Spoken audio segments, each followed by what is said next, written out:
मैं हूँ आरजे तनु। आज एक बार फिर हूँ आप सबके साथ और यूं ही आती रहूँगी ले चलने आप सबको मीठे एहसासों के सफ़र पे प्यार भरी कहानियों के साथ। तो आइए सुनते हैं इस कड़ी में मेरी आज की कहानी, तेरा साथ है कितना प्यारा। एक बार फिर सोच लो मुनी, हम अब भी साथ साथ रह सकते हैं। उदय ने आखिरी बार मोनिका को समझाने का प्रयास किया। मोनिका खिड़की से बाहर खामोश बैठी शून्य में कुछ निहार रही थी। उसने कोई प्रतिक्रिया नहीं दी। शायद वो सड़क के पार गिफ्ट हाउस में आते जाते ग्राहकों को देख रही थी। उसने एक बार कहा भी था, जानते हो उदय, जब कभी मैं डिप्रेशन में होती हूँ तो सामने वाली शॉप की तरफ देखती हूँ और सोचती हूँ कि इसमें आने जाने वाले लोग किसी न किसी के लिए गिफ्ट खरीद रहे हैं। और तब मुझे लगता है कि दुनिया में आज भी प्यार बाकी है। अब भी लोगों को एक दूसरे की भावनाओं की और उनकी पसंद नापसंद की कदर है। वो गिफ्ट देके एक दूसरे के चेहरे पे खुशी देखना चाहते हैं। कमरे में बोझल सन्नाटा पसरा हुआ था। उदय ने एक बार फिर अपनी बात दोहराई। इस बार मोनिका ने अपना सिर उदय की तरफ घुमाया और उसकी आंखों से आंसू की बूंदें निकलकर गाल पर लुढ़क गईं। बिना कहे भी उदय ने बहुत कुछ समझ लिया था, लेकिन मोनिका के होंठ हिले। वो बोली, क्या चाहते हो उदय? मैं अपने पेरेंट्स को ये बताऊं कि मैं पिछले 5 साल से एक आदमी के साथ उसके फ्लैट में रहती हूँ? क्या वो इस बात को सह पाएंगे? नहीं, कभी नहीं। वो पहले ही बेचारे अपने बेटे बहू से निराश हैं। अपने जीवन का आखिरी समय अपनी बेटी के साथ बिताना चाहते हैं, जो उनके लाख मनाने पर भी आज तक शादी के लिए तैयार नहीं हुई है। नहीं, अब हम साथ नहीं रह सकते उदय। मैं उनके आने से पहले ये फ्लैट छोड़ दूंगी। उदय को लगा मोनिका की बातों में दम तो है। इस महानगरीय व्यवस्था के लिए ऐसे रिश्ते को भला कौन माता पिता पसंद करेंगे? वो तो बस इस महानगर की दौड़ती भागती जिंदगी का एक सुविधाजनक रास्ता है, जहां 2 लोग साथ रहते हैं, जिससे कि वो अपने खर्चों को भी बांट पाते हैं और छोटी बड़ी चीजों में एक दूसरे का सहारा बनते हैं।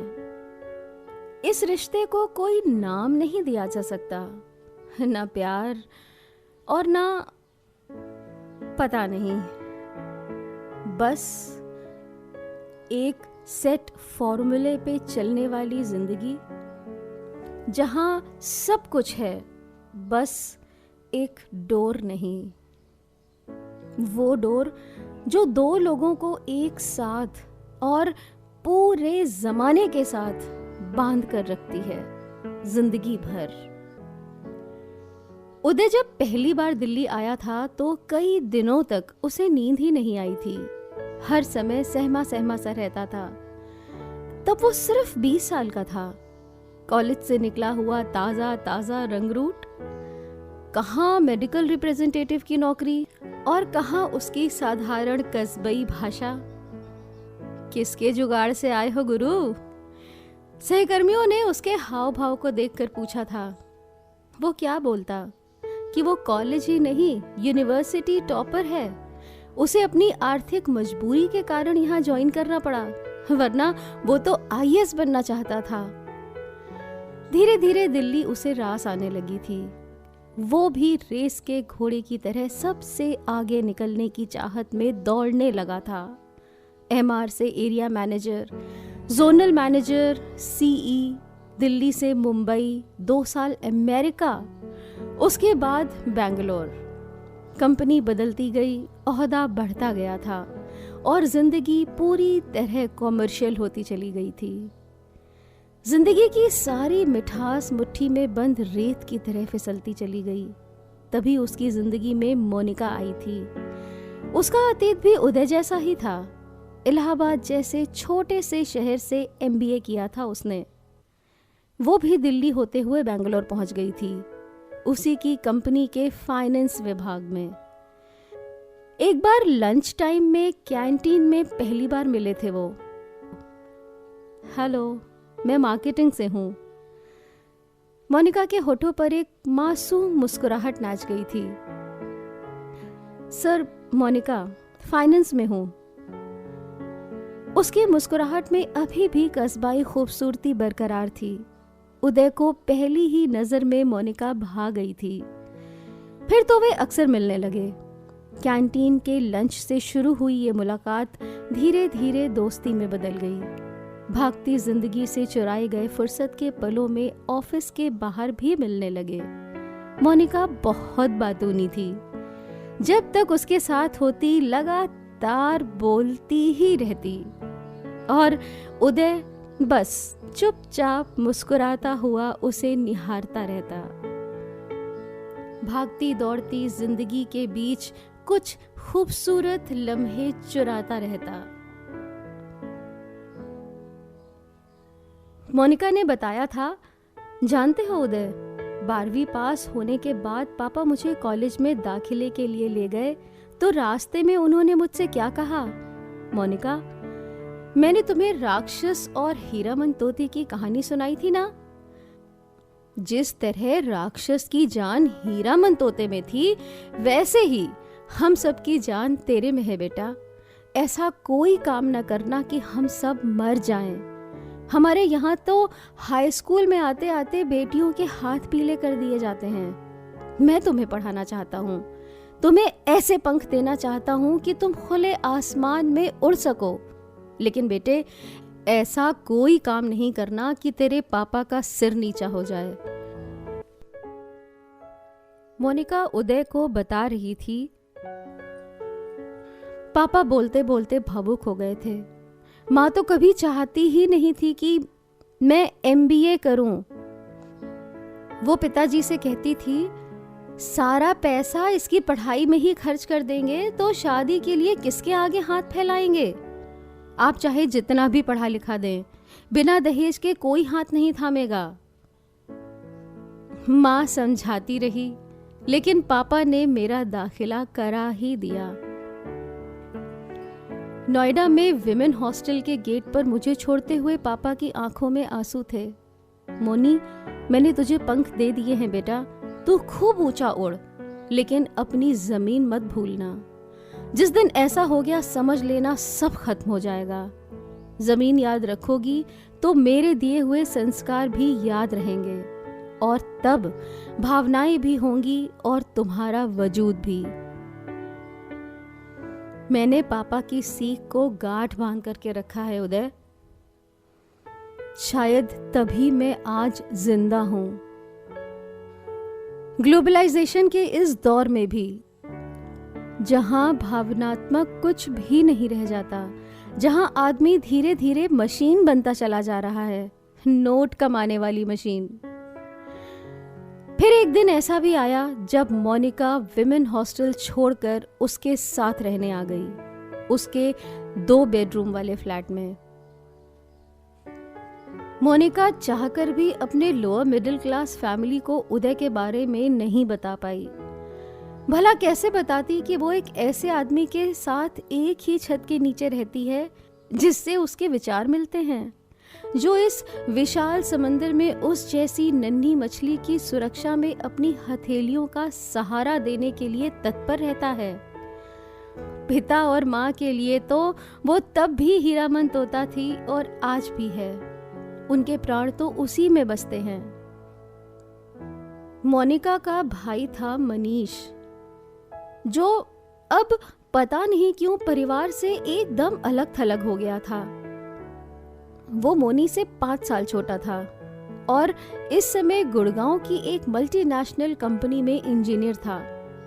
अच्छा खासा पैकेज था उसका, लेकिन वो अपने माता पिता को अपने साथ नहीं रख पा रहा था। थके हारे माता पिता अपने जीवन का अंतिम पड़ाव अपनी लाडली बेटी के सानिध्य में बिताना चाहते थे। उदय का फ्लैट 3रे फ्लोर पर था। खिड़की पर बैठी मोनिका अभी भी बाहर कुछ खोजने का प्रयास कर रही थी। गिफ्ट शॉप कब की बंद हो चुकी थी। मोनिका को अब लगने लगा था कि उदय उससे प्यार नहीं करता, सिर्फ अकेलेपन का डर उसे साथ रहने पर मजबूर किए हुए है। नहीं तो वो अपने इस संबंध को सामाजिक मान्यता तो दिला ही सकता था। यदि आज वो पति पत्नी होते तो उनके पिता को भला क्या आपत्ति होती, लेकिन उदय को तो विवाह एक बंधन लगता था। वो अक्सर कहता था, प्यार की हत्या करनी हो तो शादी कर लो। उदय किसी भी हालत में मोनिका को नहीं खोना चाहता था। उम्र भी काफी हो चुकी थी, सिर के बाल कुछ कुछ साथ छोड़ने लगे थे। मोनिका भी तो काफी बड़ी हो गई थी, लेकिन इस बेनाम रिश्ते की वजह से उसने अभी तक माता पिता को शादी के लिए हाँ नहीं किया था। अब जीवन के इस पड़ाव पर एक ऐसे हाथ की, एक ऐसे साथ की जरूरत होती है जो जिंदगी भर आपका संबल बना रहे, जिस पे ऐसी मोहर हो कि वो सिर उठाकर समाज में जिंदगी भर साथ रह सके। सब कुछ तो ठीक ही चल रहा था। 5 सालों में कभी आपस में लड़े भी नहीं थे, कोई मतभेद नहीं था दोनों के बीच। एक दूसरे से अलग होने का विचार तो कभी दोनों के बीच आया ही नहीं। फिर अचानक मोनिका के पेरेंट्स को उसके साथ परमानेंट रूप से रहने का विचार आया। ऐसा नहीं था कि मोनिका के पिता पहले उसके पास आते जाते नहीं थे, लेकिन तब वो 1-2 दिन के लिए ही आते थे और इतने समय के लिए उदय अपने किसी दोस्त के पास चला जाता था। पर अब मोनिका को एक दृढ़ फैसला लेना ही था, या शायद उदय को। रात आधी बीत चुकी थी, बाहर तेज हवा बहने लगी थी। खुली खिड़की से अंदर आती हवा दीवार पर लगे कैलेंडर से खेलने लगी थी। तिपाई पर रखी पत्रिका के पन्ने फड़फड़ाने लगे। उदय की नजर उस बुक पर पड़ी। उसने उसके ऊपर एक पेपर वेट रख दिया। मेन पेज पर उसने देखा कि एक कपल ट्रॉली में अपने मासूम बच्चे को बैठाकर मॉल में शॉपिंग कर रहे हैं और बड़े प्यार से उसकी तरफ देख रहे हैं, और वो मासूम उस ट्रॉली में लटके खिलौने को पकड़ने में व्यस्त है। उस उदास माहौल में भी उदय मुस्कुरा दिया। हवा तेज होती जा रही थी। मोनिका ने खिड़की बंद कर दी। उदय से उसकी नजरें टकराईं। उदय अपनी जगह से उठा और मोनिका के बिल्कुल पास पहुंच गया। मोनी, मैं शादी करने जा रहा हूं। मुझे सिर्फ दोस्त नहीं, अब एक पत्नी भी चाहिए, जीवन भर साथ देने वाली, जीवन भर साथ रहने वाली। इतना बोलते बोलते उदय की भी आंखें नम हो गईं, मानो अंदर का सारा सागर बाहर आ जाना चाहता हो। मोनिका आश्चर्य से बड़ी बड़ी आंखें करके उसकी तरफ देख रही थी। उसने कभी नहीं सोचा था कि इस तरीके से उदय आकर उससे यूं अचानक बोल देगा। हमेशा तो वो शादी के नाम से दूर भागता रहता था। उदय कह रहा था, सुनो मोनी, क्या तुम मेरी पत्नी बनना पसंद करोगी? कमरे में कुछ पल के लिए सन्नाटा छा गया। मोनिका को सहसा अपने कानों पर विश्वास ही नहीं हो रहा था। कुछ पल इंतजार के बाद उदय निढाल होकर सोफे पर बैठ गया और बोला, मैं जानता हूं तुम मुझसे गुस्सा होना। पता नहीं क्यों मैंने ये डिसीजन लेने में इतनी देर लगा दी। आज मैं समझ पा रहा हूं कि तुम्हारे ऊपर क्या बीतती होगी जब भी तुम मुझसे शादी के लिए बात करती थी। आज मैं उस डर को महसूस कर पा रहा हूं जो मुझे अकेलेपन का एहसास दिला रहा है। प्लीज मुझे एक मौका दे दो, मुझे माफ कर दो मोनी। नए जमाने की इस व्यवस्था में मैंने कई लोगों के हश्र बुरे होते हुए देखे हैं। मैं वो सब कुछ मेरे साथ होने देना नहीं चाहता। मोनी, मैं तुम्हें खोना नहीं चाहता। मोनिका भी सोफे के पास आ गई और उसके एकदम करीब बैठ गई। और उसकी आंखों में आंखें डालकर बोली, हम शादी कब कर रहे हैं उदय? उदय ने कस के मोनिका के हाथ पकड़ लिए और बोला, बस जल्दी से कुछ भी करके तुम्हारे पिताजी को मना लूं, देखना मैं मना लूंगा। मैं हूं आरजे तनु और ये थी मेरी आज की कहानी, तेरा साथ है कितना प्यारा। ऐसी ही और प्यार भरी कहानियों को सुनते रहने के लिए लाइक एंड सब्सक्राइब करें मेरा YouTube channel love stories by RJ Tanu.